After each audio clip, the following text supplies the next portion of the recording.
Imagine standing on a distant moon where volcanic eruptions launch fountains of lava high into space. The ground beneath you glows in shades of yellow, red, and black.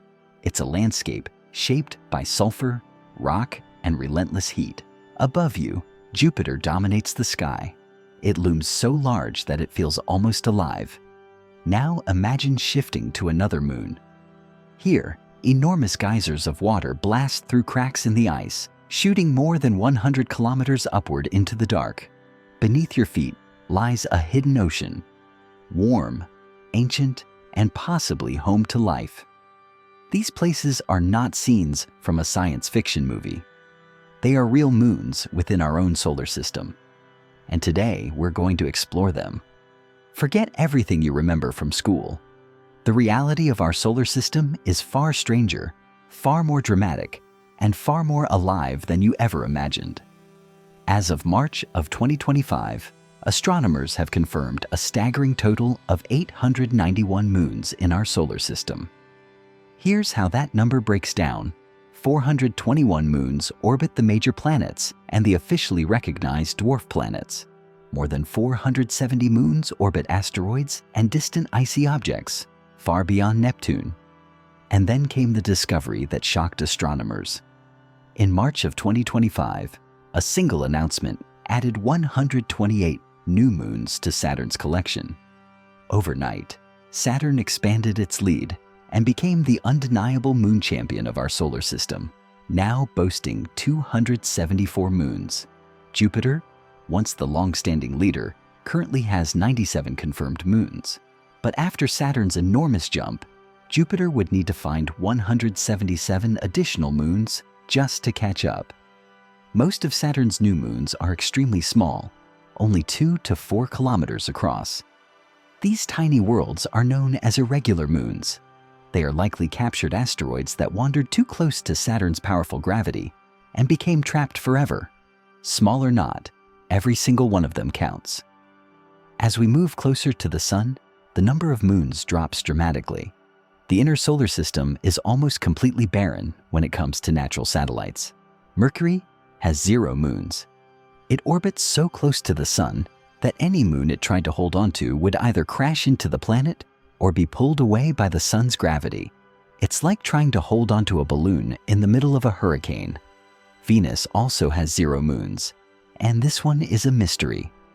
Venus should be able to keep a moon, but it doesn't. Some scientists believe Venus once had a moon that slowly spiraled inward and crashed into the surface billions of years ago. Others think its slow and backward rotation might play a role. The truth is, no one fully understands why Venus is moonless. Earth has one moon, our moon. The original, the one humans simply called the moon for thousands of years because we didn't know any others existed. We'll come back to it later because it deserves its own moment in the spotlight. Mars has 2 moons, Phobos and Deimos. Their names mean fear and dread. They're small, oddly shaped, and likely captured asteroids. Phobos is slowly falling toward Mars at a rate of about 1.8 meters per century. In roughly 50 million years, it will either slam into Mars or break apart, forming a thin ring around the planet. When we reach the outer solar system, everything changes. This is where the moons appear in huge numbers, and where things start to get wild. Jupiter has 97 confirmed moons. The giant planet has a royal court to match its size. Its moons include the 4 massive Galilean moons, Io, Europa, Ganymede, and Callisto, along with dozens of much smaller, irregular satellites. Saturn has 274 moons. It is the new champion. Saturn doesn't just have moons, it has a swarm. And on top of that, the planet's famous rings are made of billions of icy fragments that could almost be called moonlets. Uranus has 28 known moons and possibly 29. In August of 2025, the James Webb Space Telescope detected what may be a new moon hidden inside Uranus's rings. Confirmation is still pending. Every moon of Uranus is named after characters from the works of Shakespeare and Alexander Pope, making it the only planet that breaks from traditional mythological naming. Neptune has 16 moons. This ice giant at the far reaches of the solar system includes Triton, a captured dwarf planet that orbits backward, defying the usual rules of planetary motion. And then there's Pluto, which has 5 moons. Yes, Pluto still counts. Its largest moon, Charon, is so close in size that the two bodies orbit a point in space between them. This creates a binary dwarf planet system, a graceful cosmic dance that has lasted for billions of years. From the quiet, steady dance of Pluto and Charon, we leap into chaos. Io, a world so intense, so violent, and so unpredictable that it refuses to be ignored. Imagine a moon roughly the size of our own. Now imagine that moon being squeezed like a stress ball between the enormous gravity of Jupiter, Europa, and Ganymede. All that constant stretching and pulling creates unbelievable amounts of heat. The result is a world that never stops erupting. Io is the most volcanically active body in the entire solar system. Nothing else comes close. Across its surface, hundreds of active volcanoes are constantly reshaping the landscape. Some of these eruptions launch fountains of lava up to 1 kilometer high before they fall back to the ground. Others produce glowing curtains of molten rock that can stretch for 25 kilometers in length and rise 1 kilometer into the air. The temperature on Io's surface can drop to a freezing minus 250 degrees Fahrenheit. That's around minus 157 degrees Celsius. But the lava, that erupts at nearly 3,000 degrees Fahrenheit, or about 1,600 degrees Celsius. Hotter than anything we see on Earth today. In August of 2013, astronomers witnessed something extraordinary. 3 massive eruptions occurred at the same time at Rarogpatera, Hanopatera, and a site labeled 201308C. These eruptions were so large that they made Hawaii's Kilauea volcano look tiny by comparison. Some estimates suggest that these outburst events, sometimes called Pillen-style eruptions, could produce 100 cubic kilometers of lava in a single week. For perspective, the major Kilauea eruption in 2018 produced only 1 cubic kilometer of lava over several months. So why is Io so violent? The answer is tidal heating. Io orbits Jupiter once every 42.5 hours. During that orbit, Jupiter's gravity pulls on Io relentlessly, while Europa and Ganymede tug from other angles. This constant flexing twists Io's interior, generating enormous heat and keeping much of the moon molten beneath the surface. Io changes fast. A volcanic feature captured during one spacecraft flyby might look completely different just a few months later. This moon is literally turning itself inside out. Visually, Io is unlike anything else in the solar system. Its surface is covered in brilliant yellows, oranges, reds, blacks, and patches of white. The colors come from different forms of sulfur and sulfur dioxide. When sulfur heats up or cools down, it changes color, creating Io's wild, psychedelic appearance. Now imagine standing on this world. The horizon glows with every shade of yellow and orange. The sky is pitch black because Io's atmosphere is incredibly thin, just a faint layer of sulfur dioxide gas.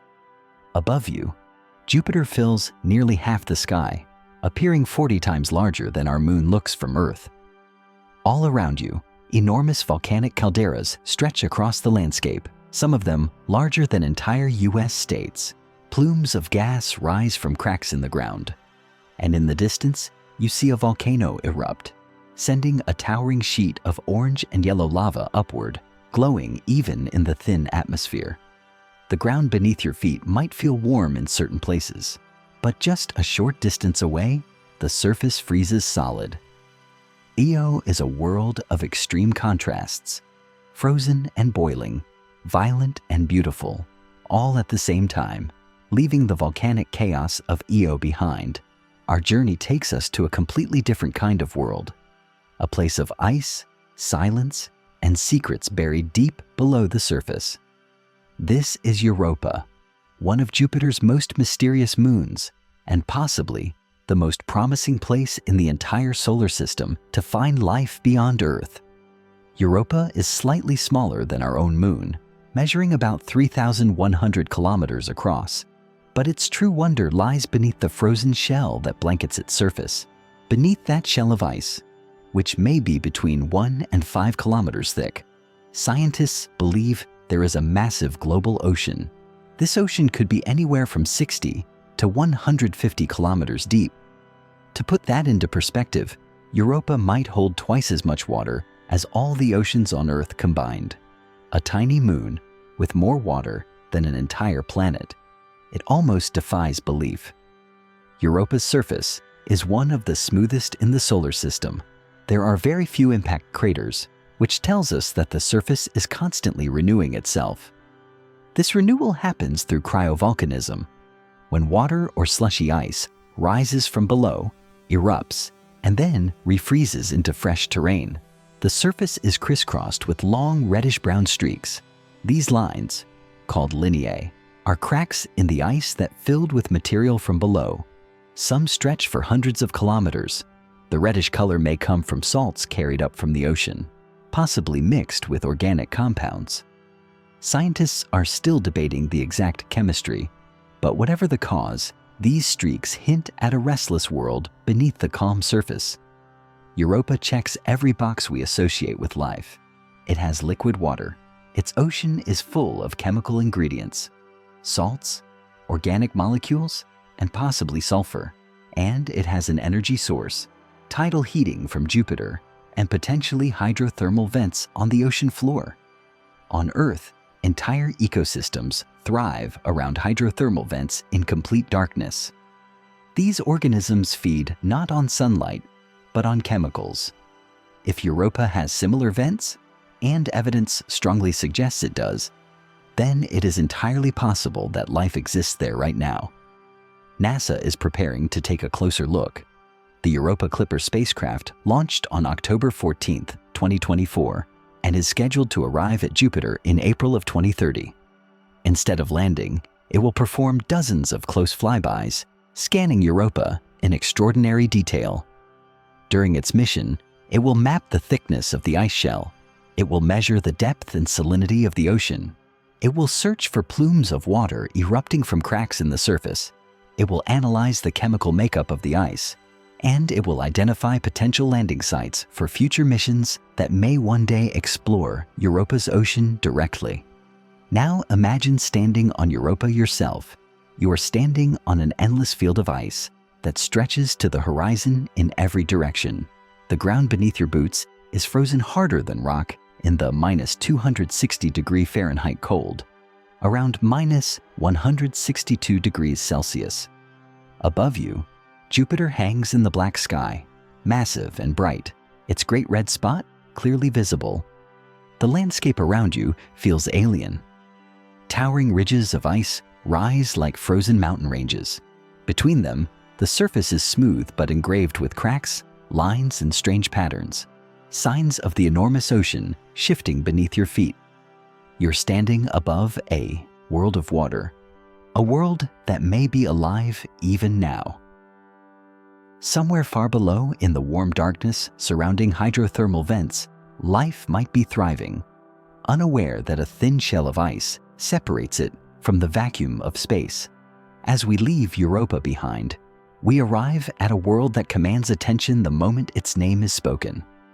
Ganymede, a moon so massive, so complex, and so extraordinary that it outclasses entire planets. Ganymede isn't just the largest moon orbiting Jupiter. It is the largest moon in the entire solar system, even bigger than the planet Mercury. Ganymede stretches about 5,268 kilometers across, compared to Mercury's 4,880, and its mass is almost twice that of Mercury. But size alone isn't what makes Ganymede remarkable. It has its own magnetic field, the only moon in the entire solar system known to have one. This magnetic field is a major clue. It suggests that beneath the frozen crust, lies a liquid iron core similar to Earth's. In many ways, Ganymede behaves less like a moon and more like a fully developed planet. If it orbited the Sun instead of Jupiter, there would be no debate. We would absolutely classify it as a planet. Ganymede's surface is divided into two strikingly different terrains. The first is made up of dark, ancient regions covered in countless impact craters. These areas have remained unchanged for billions of years. The second terrain consists of bright, grooved regions. These younger landscapes show clear evidence of tectonic stretching and shifting. The grooved regions are especially intriguing. They are made of long parallel ridges and valleys stretching across thousands of kilometers. Scientists believe these features formed when Ganymede's icy crust fractured and pulled apart, in a process somewhat similar to plate tectonics on Earth. And here comes the surprise that truly sets Ganymede apart. It has a subsurface ocean, not just a single ocean, possibly several layers of water, with sheets of different types of ice stacked between them. The ocean we know for certain lies beneath about 150 kilometers of ice, and it may be as much as 100 kilometers deep. That is nearly 10 times deeper than the Mariana Trench, the deepest part of Earth's oceans. Another vast hidden sea. Yet unlike Europa, it is buried too deeply to be easily explored. Now, we move outward to another of Jupiter's large moons. A world that feels frozen not just in temperature, but in time itself, Callisto. Callisto is the outermost of Jupiter's 4 Galilean moons, and it stands apart from the others. Its surface is absolutely covered in impact craters, not sprinkled, covered. Callisto has the oldest landscape in the entire solar system, preserving scars that date back almost 4 billion years. While other moons reshape themselves through volcanism or tectonic movement, Callisto has remained still, untouched, and unchanged for eons. Why? Because Callisto is geologically inactive. There is no volcanism, no tectonics, no internal heating powerful enough to refresh its surface. It simply sits in space, collecting craters like an ancient relic.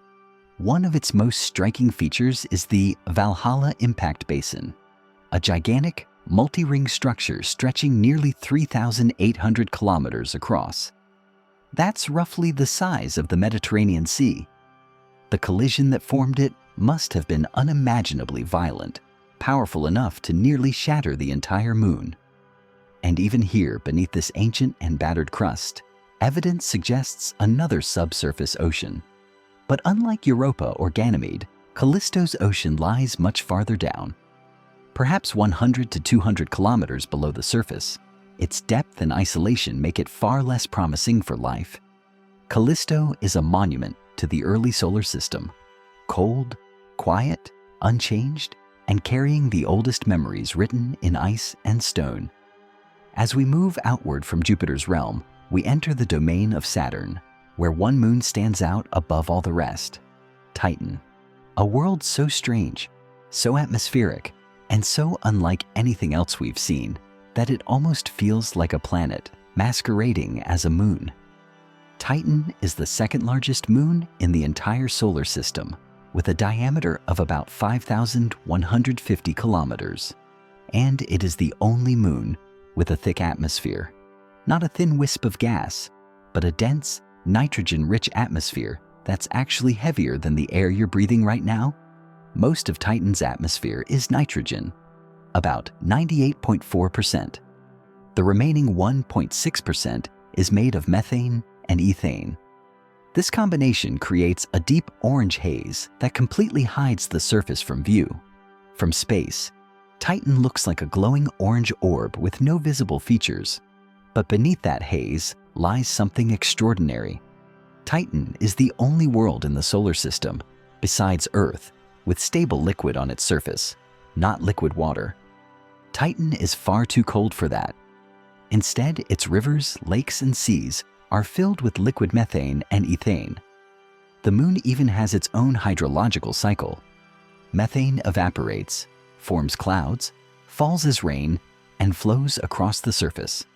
Its largest sea is called Kraken Mare, an enormous ocean of liquid hydrocarbons, larger than the Caspian Sea on Earth. Imagine sailing across a sea not made of water, but of liquid natural gas. On January 14, 2005, the Huygens probe, a part of the Cassini mission, became the first and only spacecraft to land on a moon in the outer solar system. For 2.5 hours, it drifted downward through Titan's orange atmosphere, descending through layers of haze, taking pictures and recording data all the way to the surface. When it finally touched down, the images revealed a frozen landscape covered in rounded rocks, which were most likely made of solid water ice. There were channels carved by flowing liquid, and the ground temperature measured about -290 degrees Fahrenheit, or -179 degrees Celsius. Such extreme cold means Titan's water is as hard as stone. If life exists on Titan, it wouldn't be based on water at all. It would be based on methane, a chemistry completely different from anything found on Earth. Some scientists believe this kind of life is possible, though it would operate incredibly slowly because chemical reactions in methane are sluggish compared to reactions in water. But possible may be. Now imagine standing on Titan yourself. You find yourself on the shore of a vast methane lake. The sky above is a permanent orange twilight, glowing softly as Titan's thick atmosphere scatters what little sunlight reaches the surface. Saturn, enormous and majestic, is hidden behind the haze and rarely visible. The air around you is dense enough that you wouldn't need a pressure suit, just a warm, insulated suit and an oxygen mask. The gravity is weak and the atmosphere is thick. With the right wings strapped to your arms, you could actually fly. Under your feet lies what looks like sand, but it isn't sand at all. It's made of tiny grains of frozen water ice. Nearby sit large boulders that look like rocks, but these too are solid water ice, frozen so hard in the -290 degree cold that they're stronger than granite.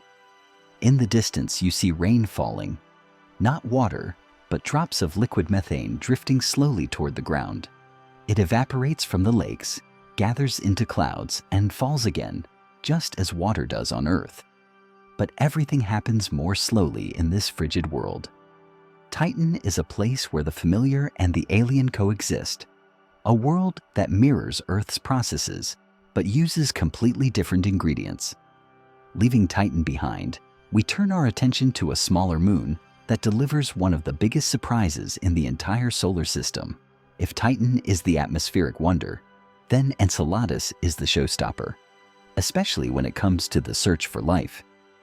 In the year 2005, during a close flyby, the Cassini spacecraft made an unexpected discovery. It detected enormous geysers of water vapor erupting from Enceladus's south pole. These weren't gentle plumes. They blasted more than 100 kilometers into space, over 60 miles, at speeds of around 800 miles per hour. They were so powerful that they replenished most of the material in Saturn's E-ring.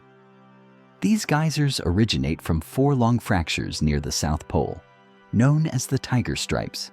Despite the moon's freezing temperatures, these cracks are noticeably warmer than the surrounding terrain, and they glow when viewed in infrared. What lies beneath those fractures is even more extraordinary. Under Enceladus's icy shell, scientists have discovered a global ocean of liquid water, likely around 10 kilometers deep. This ocean is in direct contact with the moon's rocky core, and all evidence suggests the presence of hydrothermal vents, just like the ones on Earth's ocean floor. When Cassini analyzed the material shooting out from the geysers, the results were astonishing. Inside the plumes, scientists detected water vapor, sodium chloride, silica particles indicating hydrothermal activity, organic molecules, including complex ones, molecular hydrogen, and even phosphorus, discovered in 2023. Phosphorus is one of the essential ingredients for all known life. Enceladus has everything required for life: water, chemistry, and energy. The question isn't whether the conditions are right. The question is whether life has already begun there. Europa might have a larger ocean, but Enceladus gives us direct access to its water. There's no need to drill through ice. A spacecraft can simply fly through the plumes and sample the ocean spray as it erupts into space. Future missions are being designed to do exactly that. One proposed mission, the Enceladus Orbilander, would orbit the Moon and eventually land near the Tiger Stripes. Another concept, the Enceladus Life Finder, often called ELF, would fly repeatedly through the plumes, searching for clear signs of biological activity. But Saturn's surprises don't end there. Among its many moons is one that pop culture fans instantly recognize: Mimas, a small icy world that bears an uncanny resemblance to the Death Star from Star Wars. The similarity comes from a massive crater on its surface called Herschel. This crater stretches about 130 kilometers across, nearly one-third the width of the entire Moon. The impact that formed it was so violent that it almost shattered Mimas. Shockwaves from the collision traveled through the interior and cracked the surface on the opposite side. If the impactor had been only slightly larger, Mimas might have broken apart completely. The resemblance to the Death Star is purely coincidental. The movie predates detailed images of Mimas, but the likeness is impossible to ignore.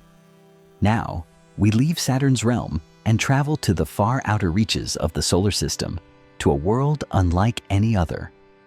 Triton, the largest moon of Neptune. Triton is one of the strangest objects we've ever encountered. It wasn't born orbiting Neptune. Instead, it is a captured dwarf planet from the Kuiper Belt. At some point in the distant past, Triton wandered too close to Neptune, and the planet's gravity seized it. We know this because Triton orbits Neptune backward in the opposite direction of the planet's rotation. This retrograde orbit is a clear signal that Triton originally formed elsewhere. Despite being one of the coldest known places in the solar system, with surface temperatures around -391 degrees Fahrenheit or -235 degrees Celsius, Triton is geologically active. During the Voyager 2 flyby, the spacecraft observed nitrogen gas geysers erupting from the surface, shooting dark material 8 kilometers high. Triton features one of the most unusual landscapes in the solar system, a region nicknamed Cantaloupe Terrain. The surface there is covered in rounded bumps, ridges, and depressions that resemble the skin of a cantaloupe. No one knows exactly how it formed, and nothing else like it has been found anywhere else. But perhaps the most dramatic fact about Triton is its fate. Because of its backward orbit, Triton is slowly spiraling inward toward Neptune. In about 3.6 billion years, it will either crash into the planet or be torn apart by tidal forces. If it breaks apart, it could form a spectacular ring system around Neptune, even more dramatic than Saturn's. Triton is a captured world, a frozen world, an active world, and ultimately, a doomed world. As we move away from the distant world of Triton and travel back toward home, we finally arrive at a place that feels familiar, yet still extraordinary: our own moon. It has been a companion to Earth for billions of years. It inspired ancient myths, guided travelers in the darkness, shaped human calendars, and ultimately became the first world beyond Earth that we ever stepped onto. For humanity, the moon is not just another satellite. It is the original. Scientists believe the moon formed about 4.5 billion years ago through a colossal event known as the Giant Impact. A Mars-sized object, which we call Theia, collided with the young Earth. The impact was so violent that it vaporized part of Earth's mantle and threw enormous amounts of debris into orbit. Over time, that debris came together and formed the moon we know today. There are many reasons the moon is special. It is unusually large for a planetary satellite, about 1/4 the diameter of Earth, making it the 5th largest moon in the entire solar system. Because of its strong gravitational pull, it slowed Earth's rotation over time, giving us our 24-hour day. It stabilizes Earth's axial tilt, which is why we have steady, predictable seasons. And it creates ocean tides, which may have played an important role in the early evolution of life. People often talk about the dark side of the moon, but that term is misleading. Every part of the moon receives sunlight. We just never see the far side from Earth because the moon is tidally locked. The far side is heavily cratered and lacks the dark volcanic plains, the Maria, that we see on the side facing Earth. And then, of course, there is the human story. Between 1969 and 1972, 12 astronauts walked on the moon's surface. They left behind flags, scientific instruments, rovers, and footprints that will remain for millions of years, preserved by the moon's airless, windless environment. The last person to walk on the moon was Eugene Cernan on December 14, 1972. It has been more than 50 years since a human stood on the lunar surface. But that is about to change. NASA's Artemis program is preparing to return humans to the moon, and this time, we are going to stay longer. When you look up at the moon on a clear night, you're not just seeing a distant sphere.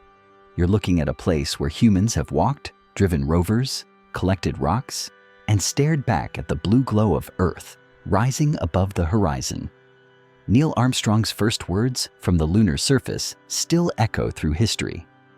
That's one small step for man, one giant leap for mankind.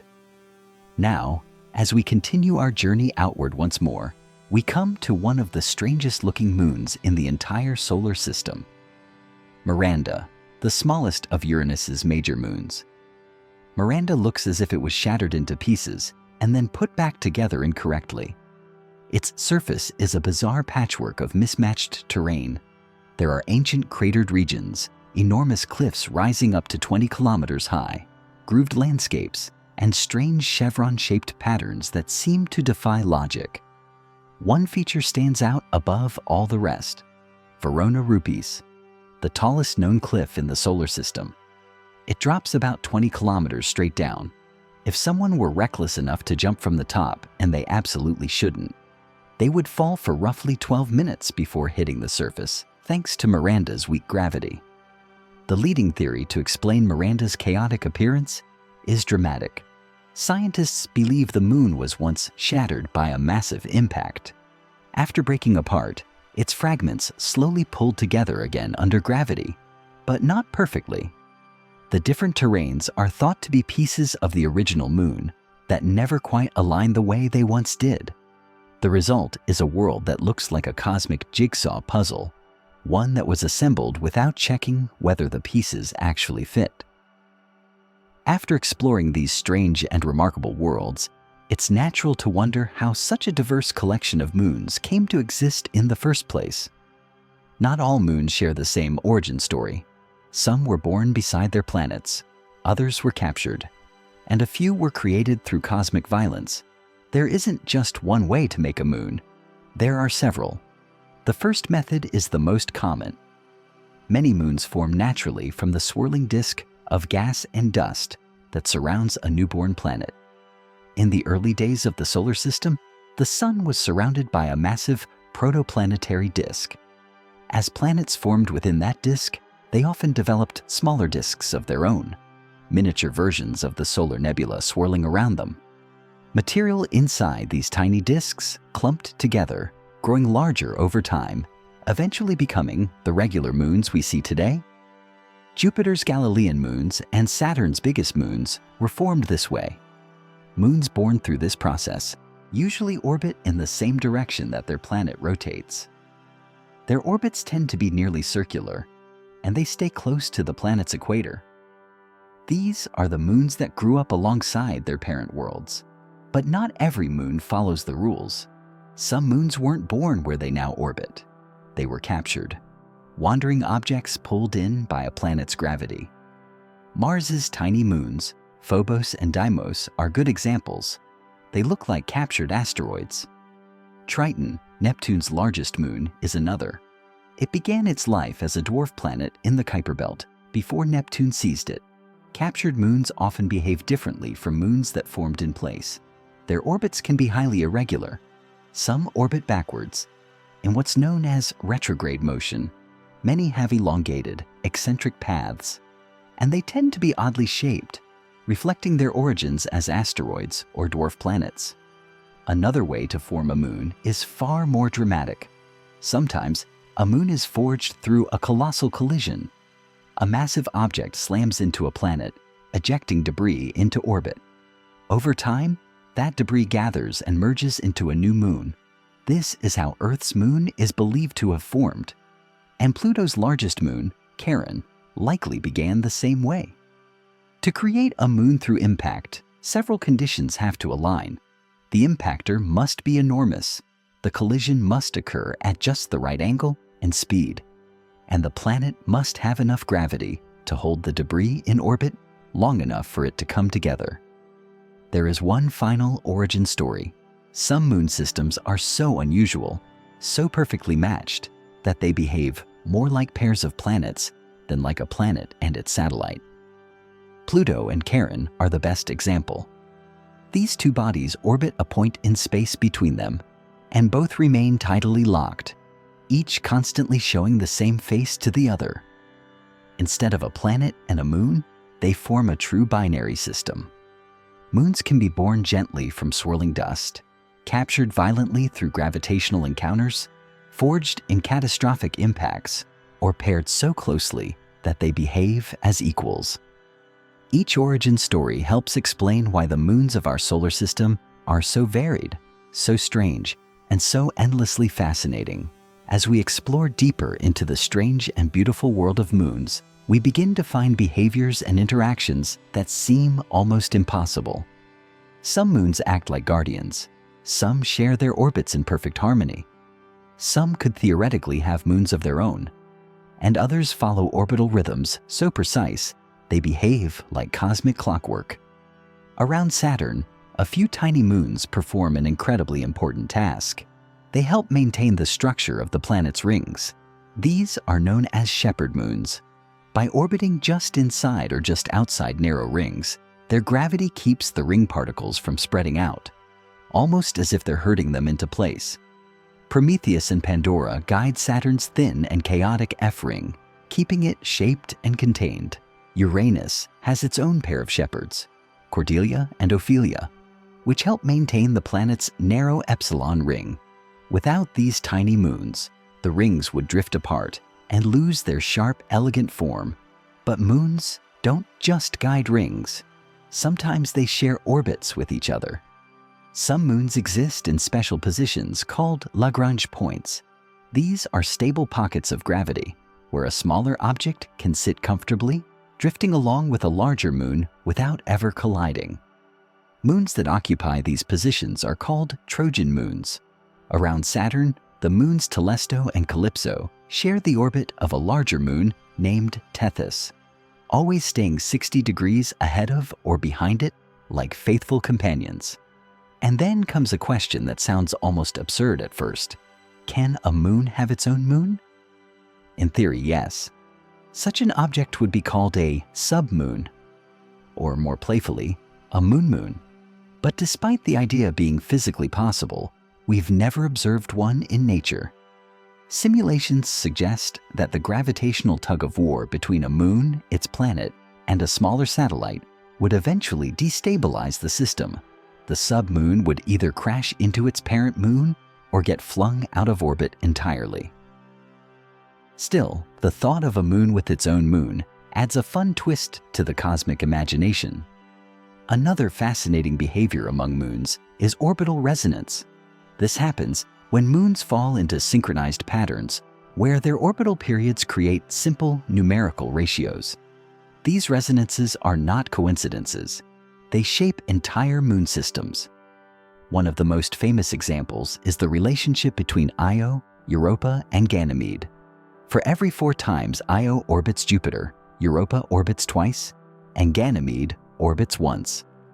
This 4-to-2-to-1 resonance keeps their orbit stable and generates powerful gravitational forces. Those forces stretch Io so intensely that its interior heats up, fueling the extreme volcanism we see there. Another example involves Enceladus and Dione. Enceladus completes 2 orbits for every 1 orbit of Dione.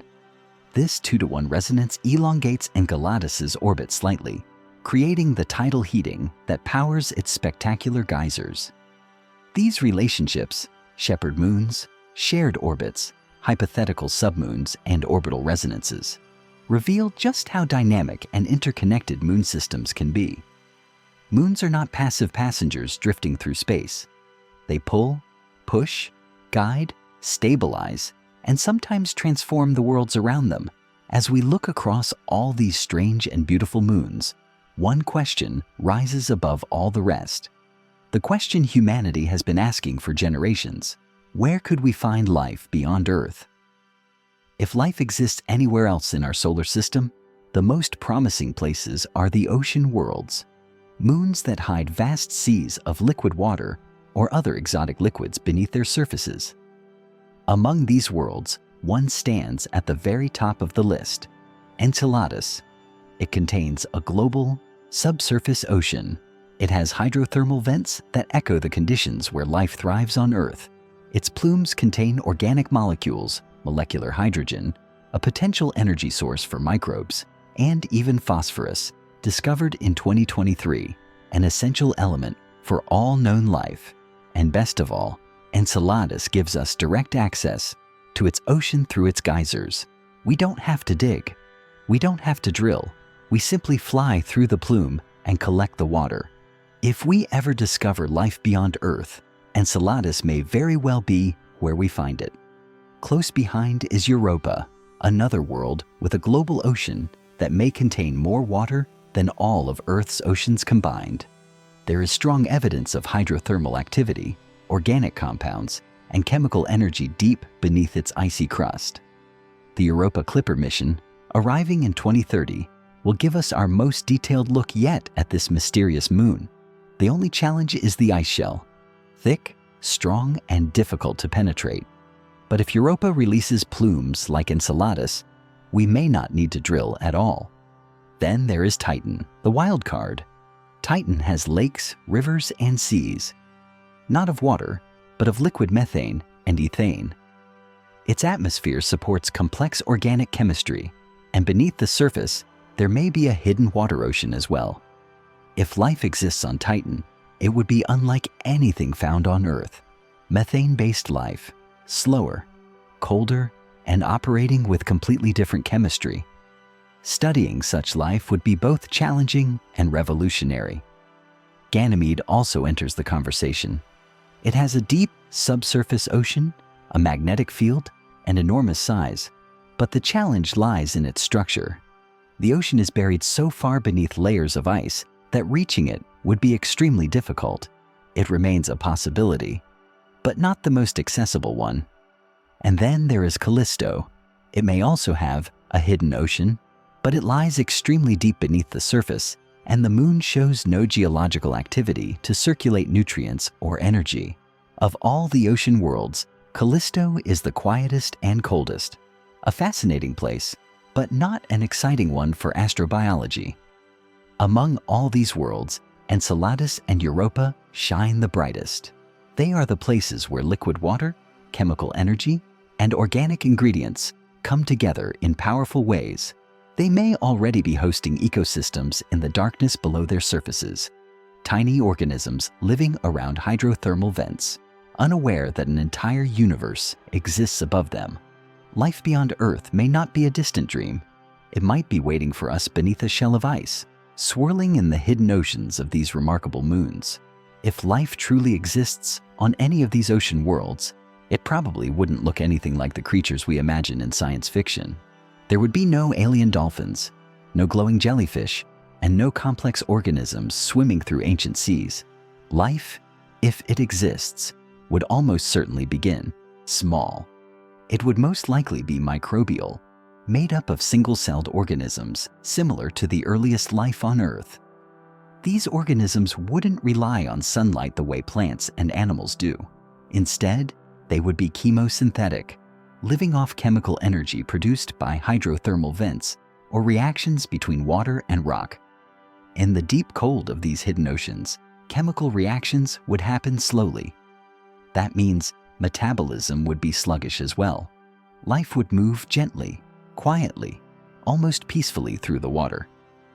Any potential organisms would also be extremophiles, creatures capable of surviving in intense conditions. On Earth, we already see life thriving in boiling hydrothermal vents, in bitterly cold Antarctic lakes, and in places where sunlight never reaches. Life, once it begins, finds a way to persist. Even the simplest microbe discovered beyond Earth would change everything. It would prove we are not unique. It would show that life can emerge in multiple places, under wildly different conditions, and it would be the most important scientific discovery in human history. As we journey deeper through the solar system, it becomes clear that some moons steal all the spotlight.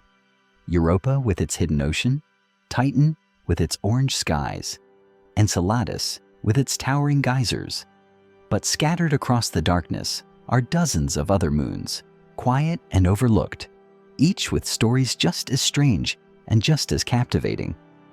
These worlds rarely make the headlines, yet they shape their planetary systems in ways we're only beginning to understand. Some of these forgotten moons orbit in isolation, far from the chaos of major moons and rings.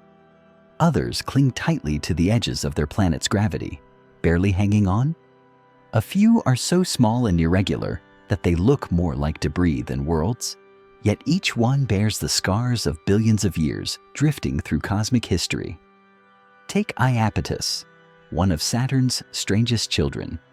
Half of its surface is coated in charcoal dark material, while the other half gleams bright as snow. It looks as if the moon is split in two, light and darkness battling for control. And around its equator lies an enormous ridge, a mountain range stretching straight across the middle of the moon like a cosmic seam. No one knows exactly how it formed, but it makes Iapetus look more like a giant walnut than a moon. Not far away lies Hyperion, a world that defies almost every expectation. Instead of smooth craters or rolling plains, Hyperion looks like a giant sponge, its surface carved into deep pits and honeycomb-like depressions. Touch its surface and you'd sink into a layer of porous material, so loose and powdery that a single impact can send dust floating off into space. It rotates chaotically, tumbling unpredictably as it orbits Saturn. No sunrise on Hyperion comes the same way twice. Then there is Tethys, a moon scarred by a trauma so ancient we can barely imagine it. A massive impact, long ago, carved a canyon that stretches almost from pole to pole. A wound so enormous it covers 3/4 of the moon's circumference. Another crater, Odysseus, sits on its surface like a giant dent, nearly large enough to break the moon apart. Tethys is quiet now, frozen in time, but its features tell a story of a violent, unsettled past. Dione and Rhea, often overshadowed by their brighter neighbors, carry their own mysteries. Dione shows cliffs and fractures that hint at a once active interior, and some evidence even suggests it might still hide a small subsurface ocean. Rhea, meanwhile, may be the only moon in the solar system with a ring system, thin and faint, barely detectable, but possible. Imagine that, a moon with its own rings. And out near Uranus, we find Ariel and Umbriel, siblings sharing an orbit, but living vastly different lives. Ariel is bright, fractured, and shaped by flowing ices that once pooled across its surface. Umbriel, by contrast, is dark and ancient, a world forgotten by time, its surface marked by deep shadows and mysterious circular features. Both of them whisper clues about a past when Uranus's moons may have been far more active. Even Neptune's smaller moons get little attention despite their bizarre behavior. Nereid, for example, has one of the most eccentric orbits of any moon, swinging wildly close, then far away, then close again, as if trapped in a cosmic dance it can't escape. This chaotic orbit suggests a violent past, likely caused by Triton's capture. When Triton was pulled in by Neptune, it might have disrupted the entire moon system, leaving Nereid permanently shaken. Beyond Neptune lie even stranger companions, moons of dwarf planets drifting in the distant Kuiper belt. Haumea, for example, spins so rapidly that it has stretched into the shape of an elongated football and somehow formed a ring, the only dwarf planet known to have one. Its moons, Namaka and Higiaka, orbit a world so distorted and fast-moving that their motions are still being studied. And then there is Quaoar, a dwarf planet whose ring lies far beyond the distance that rings should survive. Its moon, Wewat, watches from afar as this ring defies our understanding of orbital mechanics. These distant objects challenge the rules we thought we understood. Each of these forgotten worlds, small, irregular, or simply overshadowed, contributes to the intricate clockwork of the solar system. They are reminders that the universe isn't only made of big dramatic showstoppers. Sometimes the quietest moons carry the strangest mysteries. Sometimes the dimmest objects reveal the brightest ideas. And though many of them will never host life or erupt with geysers or light up the night sky, their stories are no less meaningful. They tell us how planets form, how celestial systems evolve, and how gravity shapes worlds over billions of years. In the grand symphony of the solar system, even the faintest notes matter as we look across this vast collection of moons.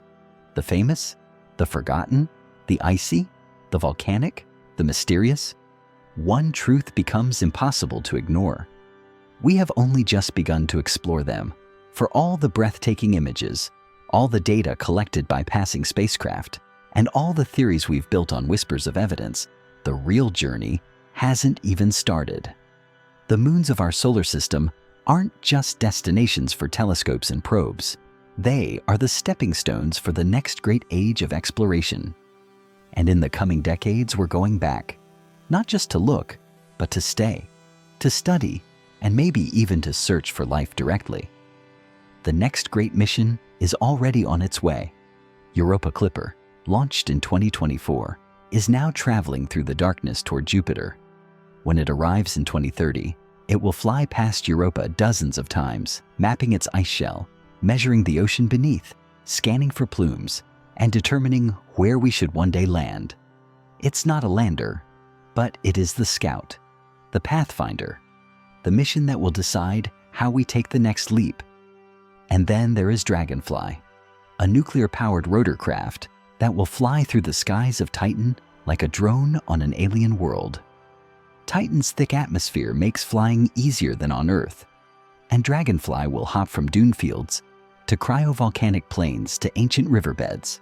It will taste the chemistry of Titan's surface, listen for the whisper of electric storms in the atmosphere, and search for clues about prebiotic chemistry, the building blocks of life. When Dragonfly flies, it will mark the first time humanity takes powered flight on another moon. Meanwhile, missions to Enceladus are being designed with one purpose: to look for life directly. Unlike Europa, Enceladus gives us access to its ocean through its towering plumes. Future spacecraft will fly through those geysers again, sampling the droplets, sniffing the gases, analyzing the organic molecules with instruments far more sensitive than anything we've sent before. They may not land. They won't need to. The ocean comes to us. Concept missions propose orbiters that will stay for years, landers that will touch down near the tiger stripes, and even spacecraft that could hover in place using solar sails, collecting spray after spray from the roaring vents below. If there is life on Enceladus, these missions are designed to find it. Our own moon is about to become a gateway to everything beyond it. NASA's Artemis program will return humans to the lunar surface for the first time since 1972. This time we're going not just for flags and footprints, but to stay longer, build habitats, test technologies, and learn how to survive on another world. The moon will become a training ground for human missions to Mars and eventually to the outer solar system. Lunar bases will give us access to resources like water ice, which can be turned into drinking water, breathable oxygen, and even rocket fuel.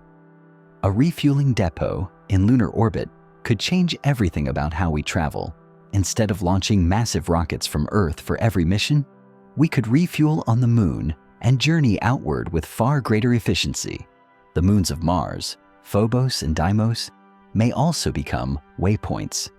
Their low gravity makes them ideal for robotic sample return missions, and perhaps even human outposts one day. From these tiny potato-shaped worlds, astronauts could control drones and rovers on the Martian surface with almost zero communication delay. Farther out, Uranus and Neptune stand as the next great frontier. We've only visited them once, during the fleeting flybys of Voyager 2. Future missions may finally return, this time to orbit for years, studying the ice giants and their bizarre moon systems close up. Ariel, Umbriel, Miranda, Triton, worlds we understand only in fragments. And beyond even that lies an idea that once felt impossible, exploring the oceans of Europa or Enceladus directly. Engineers are designing cryobots, robotic probes heated by nuclear power, that could melt their way through kilometers of ice, release submersible drones into alien oceans, and search the dark waters for life. Imagine the moment when humanity looks through the camera of a robot swimmer and sees something move in the deep. Not light, not current, something alive. Every moon we've studied so far has shown us something unexpected. Volcanoes that reach into space, geysers taller than mountains, oceans deeper than Earth's, landscapes shaped by chemistry we've never seen before.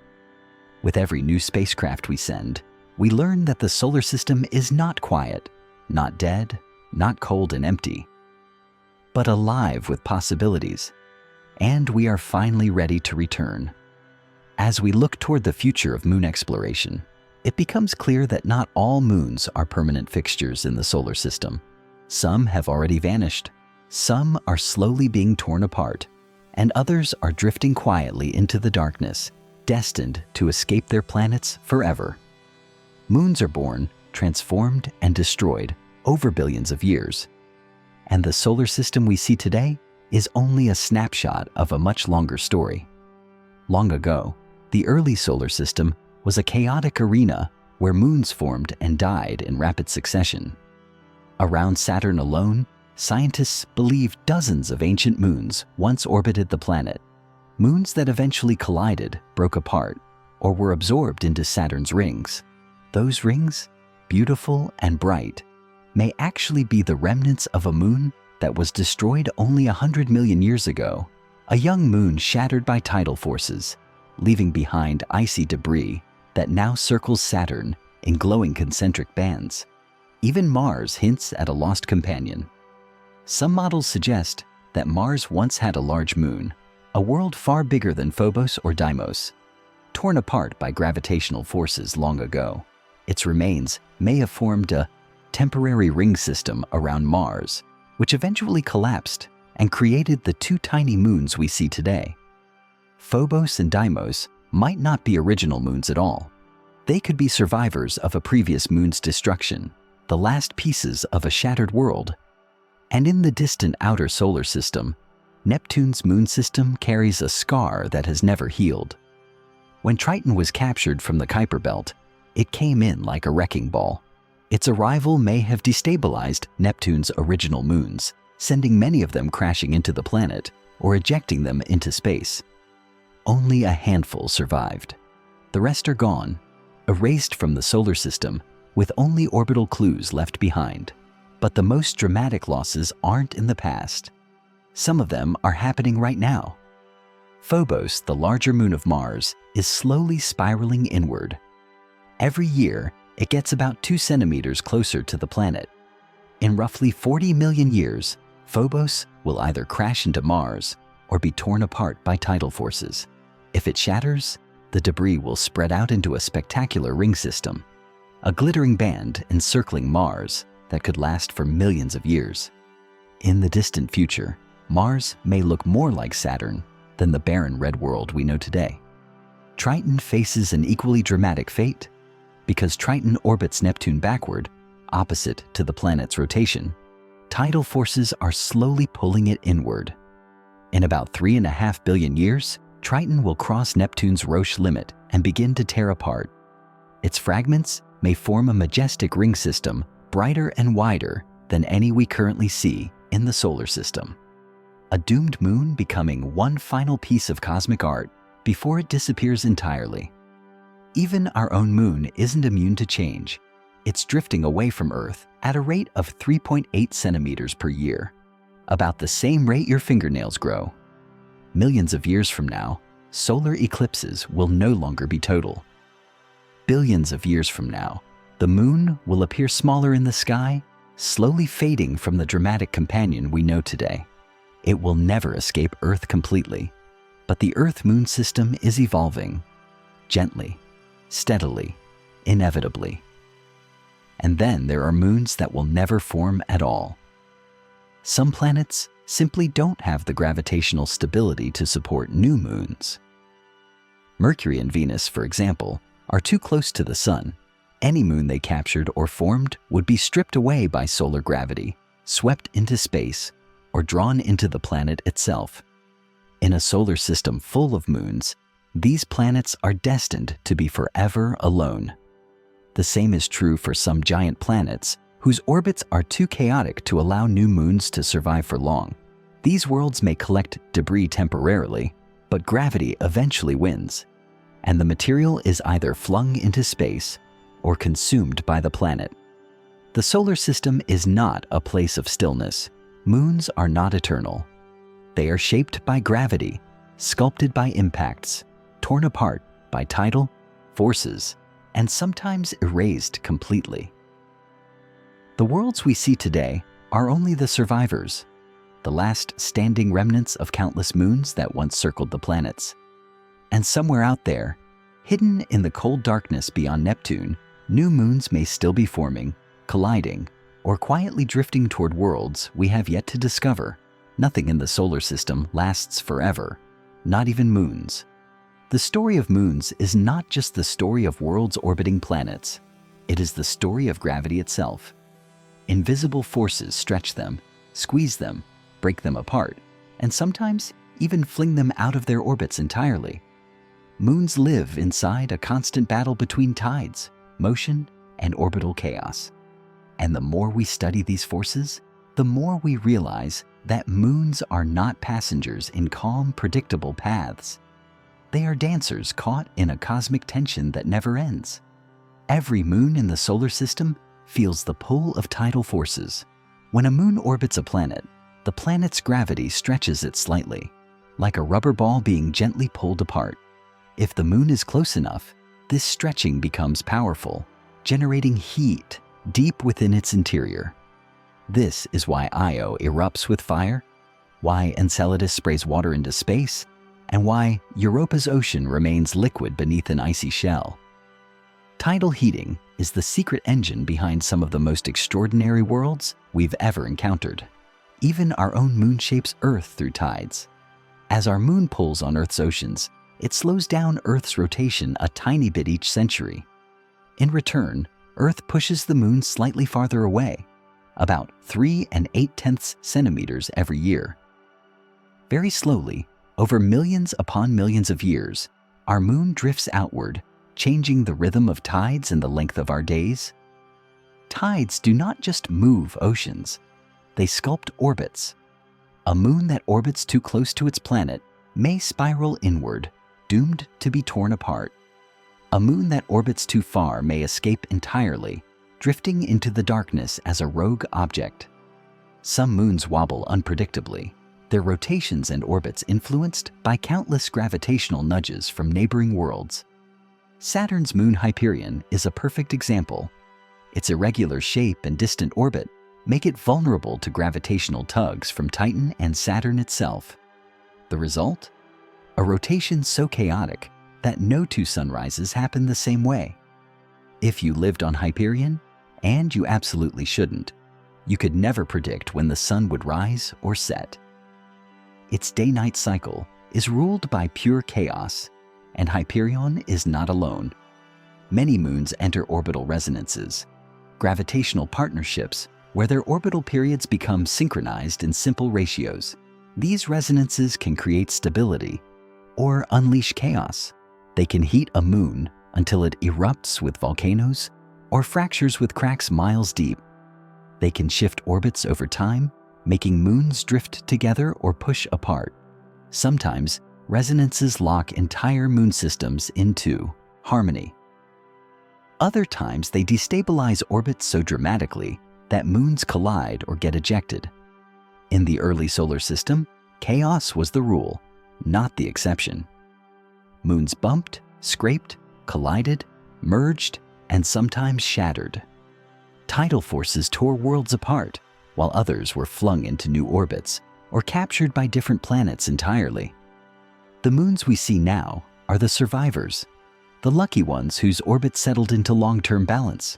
But even today, chaos still works quietly in the background. Phobos is spiraling inward steadily, pulled toward Mars by powerful tidal forces. In roughly 40 million years, a blink in cosmic time, it will break apart or crash into the planet. Neptune's giant moon Triton is following the same fate, descending slowly toward destruction over billions of years. Nothing stays the same. Gravity always wins. Orbits drift, worlds fall, tides reshape surfaces and interiors. Chaos whispers its influence across every moon, from the smallest captured asteroid to the largest ocean world. And through it all, these gravitational battles create the landscapes we explore and the mysteries we seek to understand. Without tidal forces, the solar system would be silent and still, a place without geysers, without volcanoes, without oceans beneath ice. Chaos, in its strange and relentless way, is what makes moons alive. For most of human history, the moons of our solar system were distant lights in the night sky, unreachable, untouchable, forever out of reach. But today, as we enter a new era of exploration, those worlds no longer feel so far away. Some of them may soon become stepping stones for our species, the first outposts in humanity's expansion beyond Earth. Our own moon is the obvious beginning. It is close, only about 384,000 kilometers away, a distance we can cross in a few days. We have stood on its surface before, and soon with the Artemis program, humans will return. This time we will not just visit, we will build. The moon holds resources that could transform space exploration. Locked in permanently shadowed craters at the poles is water ice, ancient, untouched, and incredibly valuable. That ice can be melted into drinking water. It can be split into oxygen for breathing and hydrogen for rocket fuel. A lunar base could become a refueling station for missions leaving Earth, reducing the cost and energy needed to reach the outer planets. And the moon's weak gravity, only 1/6 of Earth's, makes lifting off far easier. Building spacecraft in lunar orbit, or even on the surface, could become a key part of how we explore deeper into the solar system. From the moon, the next logical step is Mars, or more accurately, the moons of Mars. Phobos and Deimos offer something Mars itself does not: extremely low gravity. Landing on Mars requires overcoming its thin atmosphere and strong gravity well, but landing on Phobos or Deimos is gentle by comparison. Their pull is so weak that an astronaut could leap off their surface and drift away if not tethered.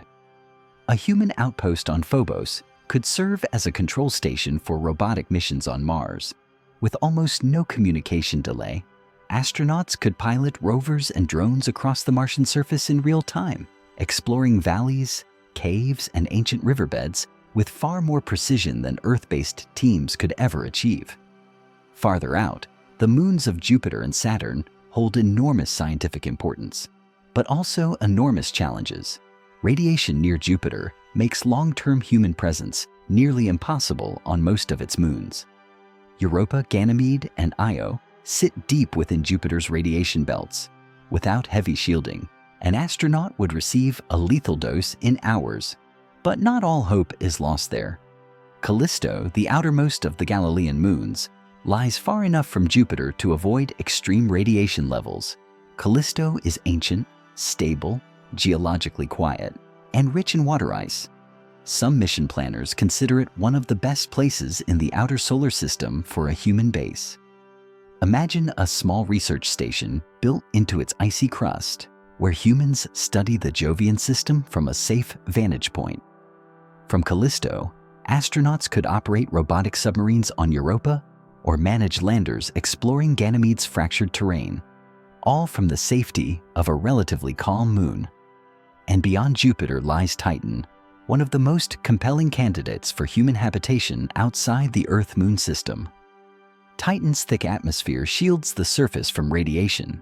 The air pressure at the ground is higher than Earth's, meaning astronauts would not need fully pressurized suits, only breathing gear and protection against Titan's cryogenic cold. Low gravity combined with dense air would allow humans to fly using powered wings, gliding over dunes of frozen hydrocarbons and lakes of liquid methane. A base on Titan would not look like anything on Earth. Heated habitats, power systems designed to function in temperatures close to minus 179 degrees Celsius, machines built to operate in a world where water is as hard as rock. But Titan offers something few other moons do: safety. Its atmosphere makes landing much easier. Its isolation makes it geologically stable. Its potential for exotic chemistry makes it scientifically irresistible.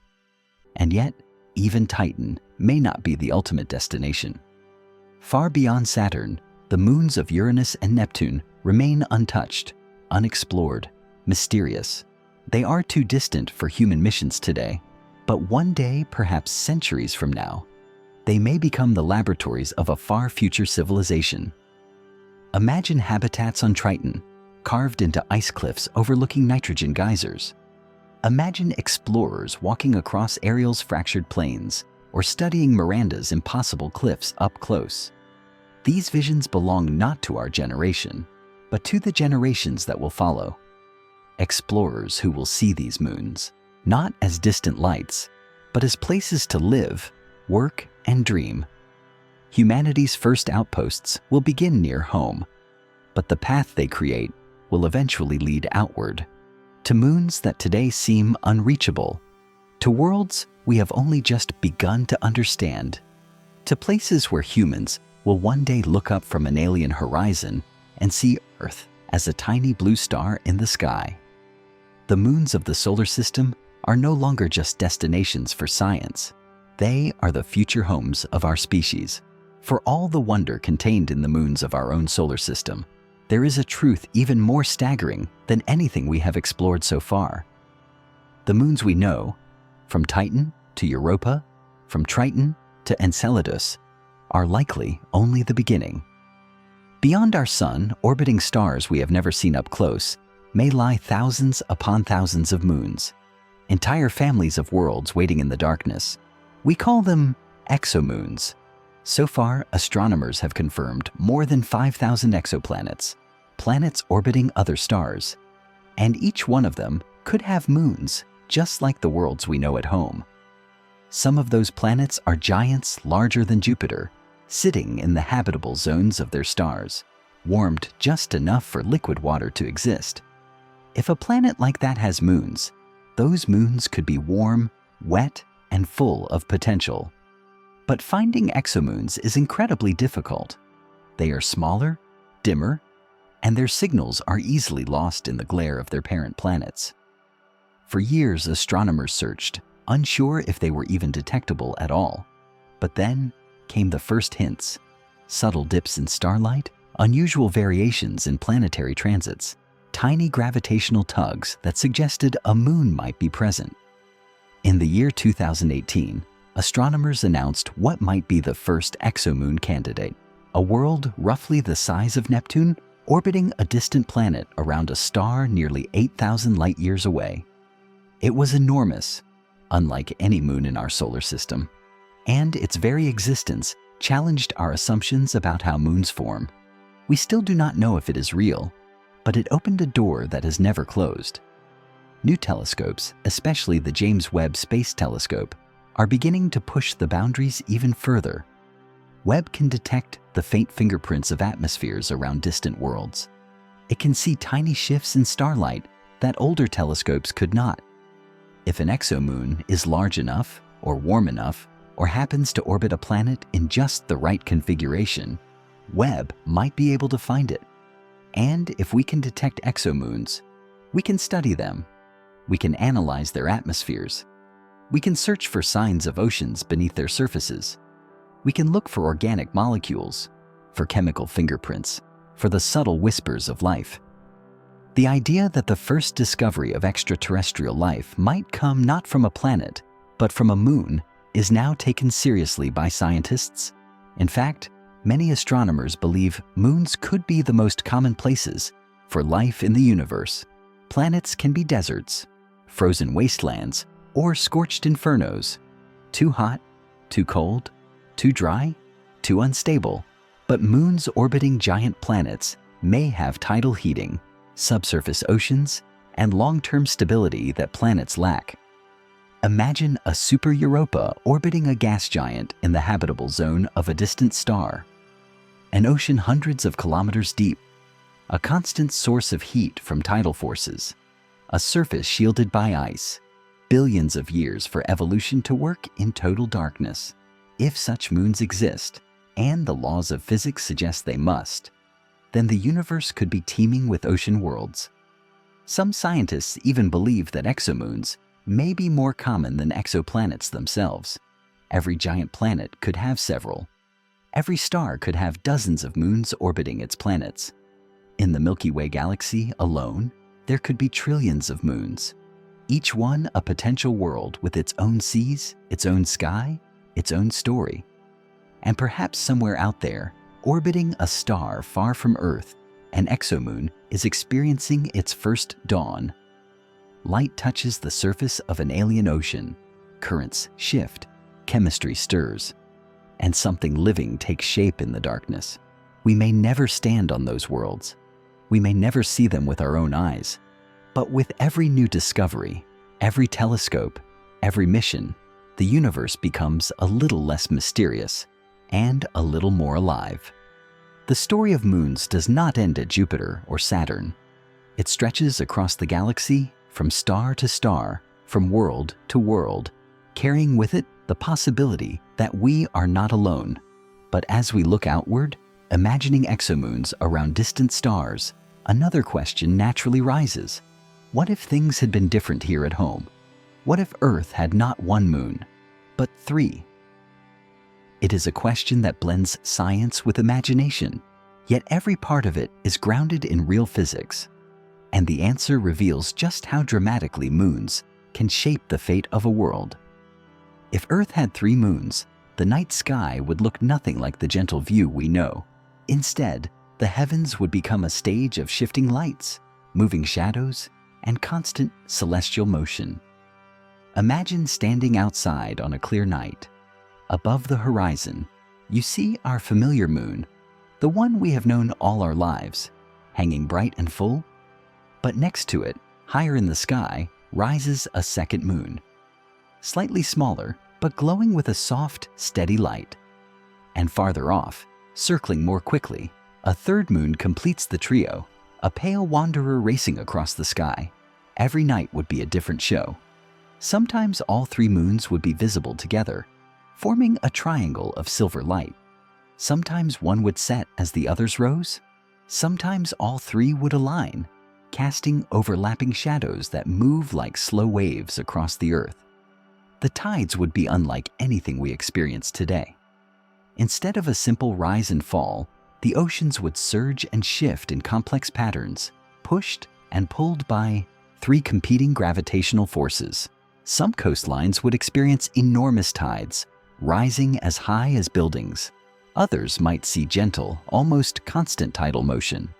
Life in the oceans would evolve differently, shaped by unpredictable rhythms and powerful currents. And the moon's most important gift? The stabilization of Earth's tilt would change dramatically. Our single moon keeps Earth's axial tilt steady, giving us reliable seasons. With 3 moons, that balance would be far more delicate. Each moon's gravity would tug at Earth's rotation slightly differently. The result could be slow, shifting changes in Earth's tilt over thousands of years. Not chaotic, but far more dynamic. Winters might gradually grow harsher every few thousand years, then soften again. Summers might stretch longer in some eras, then shorten in others. Human civilizations would have grown up under skies that constantly change, not just with time, but with the dance of 3 moons overhead. Eclipses would become far more common. At times, 2 moons might cross the sun at once, creating layered shadows.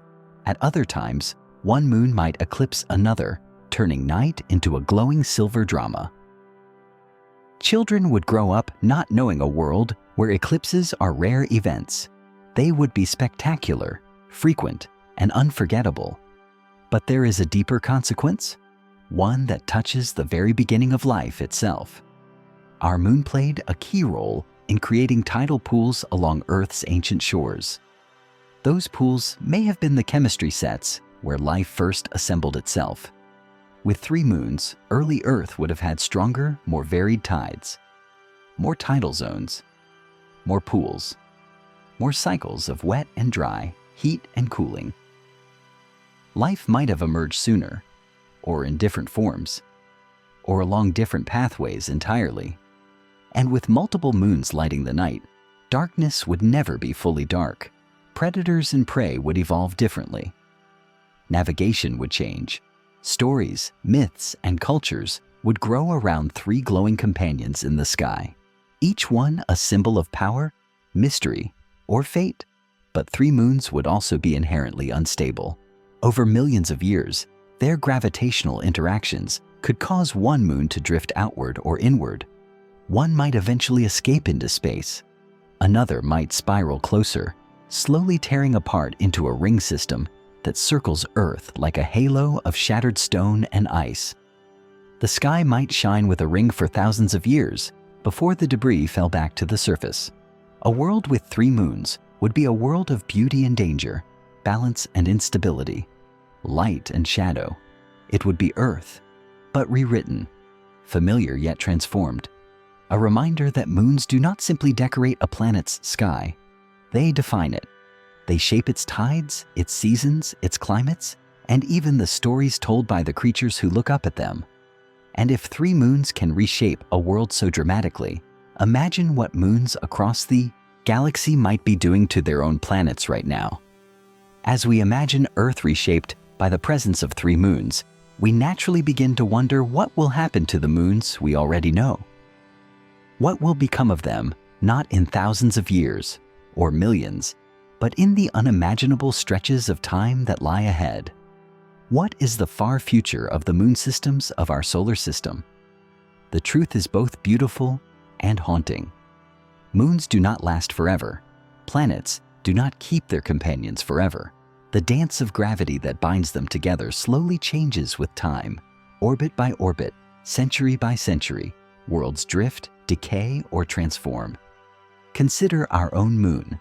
Right now, it is drifting away from Earth by roughly 3 8/10 centimeters every year. It is a tiny movement, almost imperceptible, but over millions of years the distance adds up. In the far future, our moon will hang slightly smaller in the sky. Total solar eclipses, those rare moments when the moon perfectly hides the sun, will become rarer still. Eventually, they will disappear entirely, replaced by gentle annular eclipses where a thin ring of sunlight glows around the moon's silhouette. The Earth-Moon system will continue to slow down. Earth's rotation will lengthen, days will grow gradually longer. A time will come when a single day lasts more than 24 hours, not because of any catastrophe, but simply because gravity whispers its influence across ages. But some moons face fates far more dramatic. Phobos, the innermost moon of Mars, is doomed. Tidal forces are pulling it inward bit by bit. In roughly 40 million years, Phobos will reach a point where Mars's gravity tears it apart.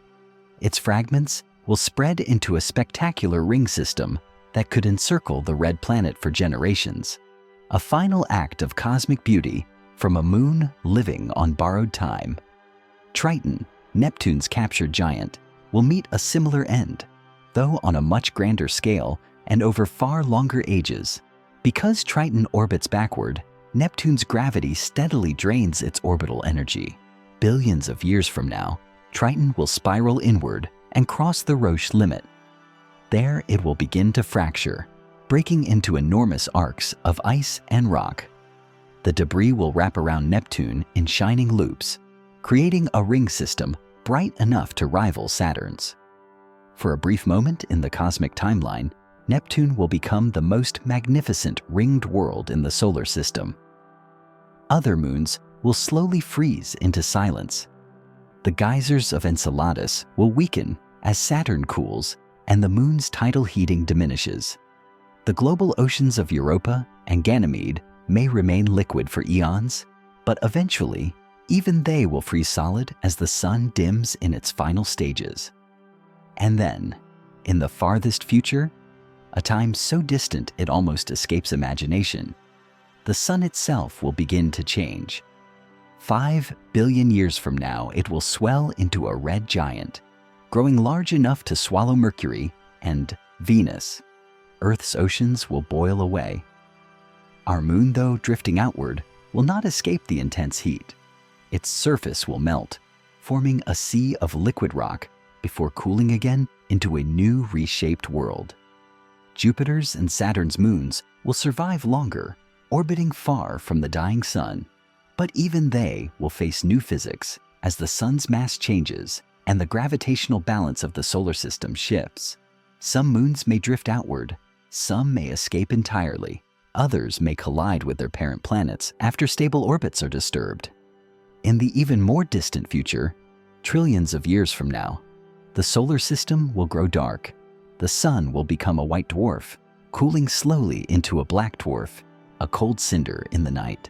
By then, the planets and moons will be unrecognizable, their surfaces reshaped by aeons of impacts, radiation, and cosmic drift. Some moons will still orbit quietly.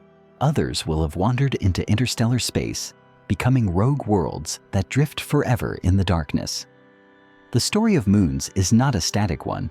It is a story of birth, transformation, decay, and disappearance. A story written not in centuries, but in the deep time of the cosmos. And yet, even in their endings, there is beauty. A moon torn apart becomes a ring. A moon drifting away becomes a keeper of cosmic timing. A moon spiraling inward becomes a final, brilliant gesture before vanishing forever. In the far future, the solar system will look nothing like it does today, but the moons we know now will have played their part, shaping planets, oceans, climates, life, and the history of exploration. They will have guided the tides of Earth, sparked the possibility of life on distant worlds, and captured the imagination of the species that looked up at them and wondered what lay beyond. And long after humanity is gone, long after Earth itself is changed beyond recognition, the echoes of these moons will still linger in the orbits they leave behind. Throughout our journey, we have traveled far beyond simple facts, far beyond craters, oceans, atmospheres, and orbits. We have moved through stories formed over billions of years, stories written in ice and fire, in gravity and silence, in tides and chaos. And as we reach the end of this voyage, it becomes clear that moons are far more than just companions to planets. They are storytellers, philosophers, silent teachers drifting through the dark, whispering truths about creation, fate, and life itself. Moons remind us that nothing in the universe is simple. Look at Io, erupting with fire from tidal forces that squeeze it like a living world. Look at Europa and Enceladus, hiding oceans beneath icy shells, oceans that might cradle life in darkness. Look at Titan, with its orange skies and methane lakes. Look at Triton, orbiting backward, carrying the scars of a violent past. Each moon speaks a different dialect of the same cosmic language, a language written in motion, pressure, chemistry, and time. What these worlds teach us is humility, because every time we think we understand the universe, a moon comes along that rewrites the rules. Europa shows that life might thrive with no sunlight at all. Enceladus shows that the ingredients for biology can erupt from the coldest places. Titan shows that a world can mimic Earth in form, but run on completely different chemistry. Ganymede teaches us that a moon can have a magnetic field like a planet. Callisto teaches us that a surface untouched for 4 billion years still has secrets buried beneath.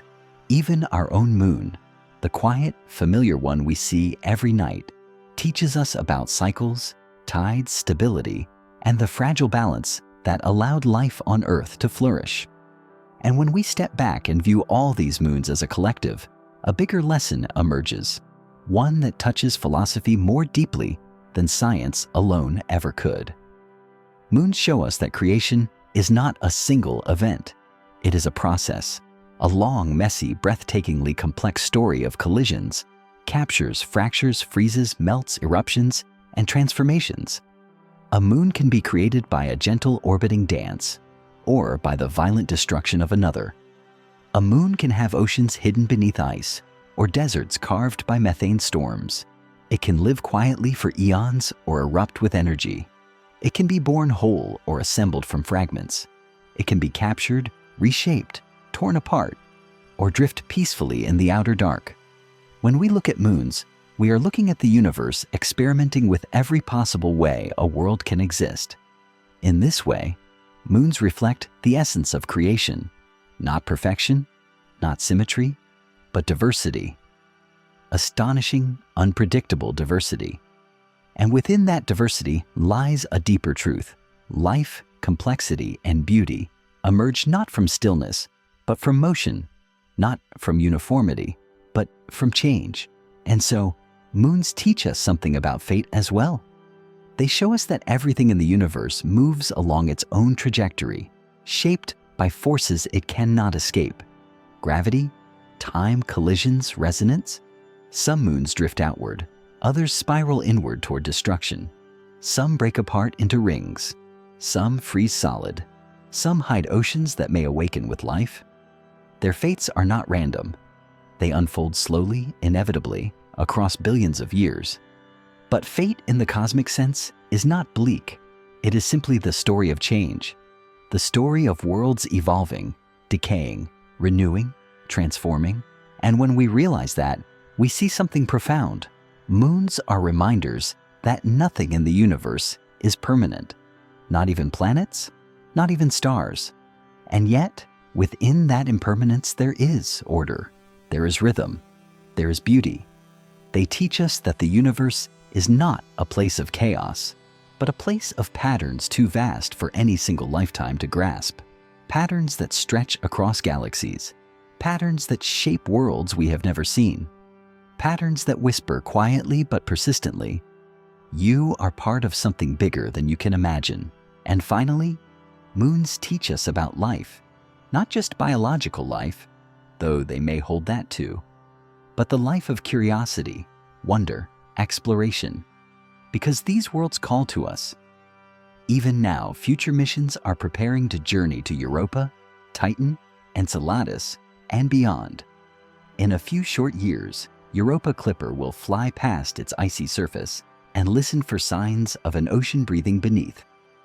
Dragonfly will soar through Titan's skies, touching dunes older than human civilization. Probes will one day taste the plumes of Enceladus again, with instruments sharper than any we have launched before. Robots may crawl across Ganymede's canyons, uncovering the story of its magnetic heart. And decades from now, perhaps centuries, our descendants may walk on Titan's sands or establish research stations on Callisto, using these moons as stepping stones to explore the deeper dark. What will those explorers find? What mysteries still sleep beneath the ice of Europa? What chemistry unfolds in Titan's liquid methane seas? What ancient secrets lie frozen inside the forgotten moons of Uranus and Neptune? What new rules of physics or biology wait to be discovered in these distant places? We do not know, but that is the beauty of it. The future of moon exploration is not just about answers. It is about possibilities, possibilities that stretch the imagination, expand our sense of purpose, and push humanity further into the cosmic ocean. And that is where we, here on Earth, become part of this story. Because every mission begins with curiosity. Every discovery begins with a question. Every leap into the unknown begins with wonder, and wonder is what binds us together. Explorers, dreamers, scientists, storytellers, and the viewers who join us on these journeys. If you have felt even a spark of wonder during this voyage through the moons of our solar system, if these worlds have stirred your imagination, or challenged your understanding, or made you look at the night sky differently, then you are already part of the future of exploration.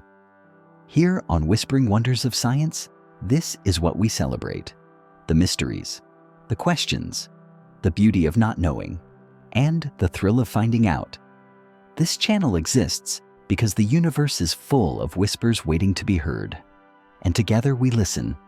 So, if you want to continue exploring worlds like these, if you want to travel deeper into space, into time, into creation itself, then please take a moment to like this video, subscribe to the channel, and join our growing community of cosmic wanderers. Your support helps us bring more stories like this to life. Stories that remind us just how strange, beautiful, and inspiring the universe truly is. Thank you for sharing this journey through the moons of our solar system. And remember, the universe is always whispering. All you have to do is listen.